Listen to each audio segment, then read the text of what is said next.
Alors, Cheikh, donc ce soir, on a une réaction de Elmira Menendez qui dit un civisme routier. Les taxis communaux et minicars qui roulent sur le trottoir pour déjouer les embouteillages. Les camions qui roulent en sens inverse sur l'autoroute. Les véhicules qui roulent sans feu arrière ou plaques réfléchissantes dans l'obscurité. On sait que dernièrement, ça a fait des accidents sur l'autoroute. Ça, c'est un autre fléau, ça. Oui. Vous savez, nous étions à l'état de nature. Je ne vais pas faire un cours sur l'évolution de l'humanité, mais je voudrais juste rappeler à nos décideurs que pour passer de l'état de nature à l'état de culture, donc d'un état embryonnaire, d'un état d'inculture à un état de société, il a fallu que des individus et non des moindres réfléchissent pour doter l'humanité de textes de loi qui contraignent le sociable, l'homme en société, de ne plus avoir le comportement qu'il avait contre son semblable, le comportement qu'il avait en état embryonnaire, en état d'inculture. Il y a eu Montesquieu, avec l'esprit des lois, que nous avons tous étudié. Il y a Diderot.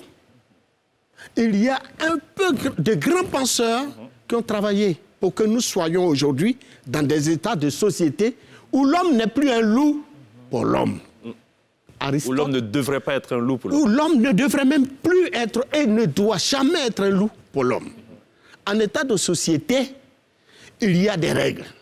Si vous ne les respectez pas, eh bien, des sanctions s'appliquent à vous. Mais si tout le monde ne respecte pas les règles, parce que je pense que mais justement, c'est parce qu'il y a une démission des pouvoirs publics.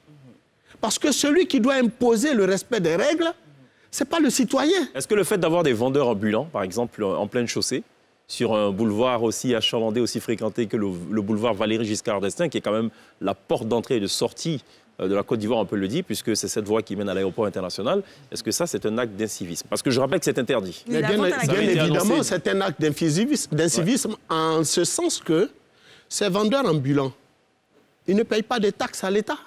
Ils ne payent pas d'impôts. Et ils mettent leur vie en danger. Ils font de la concurrence déloyale aux vrais commerçants, aux vrais opérateurs économiques qui sont répertoriés par les services de l'État et qui s'acquittent régulièrement de leurs taxes et de leurs impôts. Parfois, ils ne sont pas ça, là pour c'est un premier pas. Ils sont là des fois pour le compte C'est un premier boutiques, pan en fait. de ma vision. Deuxième pan, c'est justement l'incivisme qu'ils créent sur la voie. Ils luttent la voie avec les automobilistes. D'abord, leur vie en danger. Bien sûr. En venant, ils sont même arrêtés en plein milieu de la route, de la chaussée. Et ils proposent leurs articles au vu aussi de tous. C'est cela. Que fait l'État? Ce n'est pas moi comme moi et ma famille encore moins, vous et vos familles, qui allez venir les chasser. Il faut que l'État fasse en sorte. Et beaucoup, je me rappelle qu'à l'époque, le président de la Fédération des commerçants de Côte d'Ivoire, à la personne de M. Farikous Maoro, avait protesté contre cet état de fait et avait en appelé au centre de responsabilité de l'État à faire en sorte que ces vendeurs ambulants n'existent plus sur nos trottoirs, sur nos routes. Bon, ils existent, c'est un fait. Il faut que l'État, justement, à un moment donné, les corps habillés, on avait vu la police les traquer. Mais plus tard, même au niveau du carrefour de cette société de brasserie, eh bien, on les voyait, on ne les voyait plus à un moment parce qu'ils étaient traqués par notre police. Mais après, on laisse tomber et puis le phénomène revient. Parfait. Et aujourd'hui, le phénomène, même les vendeurs de sachets d'eau viennent maintenant lutter le trottoir avec les automobilistes. Et ils gagnent du terrain et c'est peu de le dire. On va marquer une pause.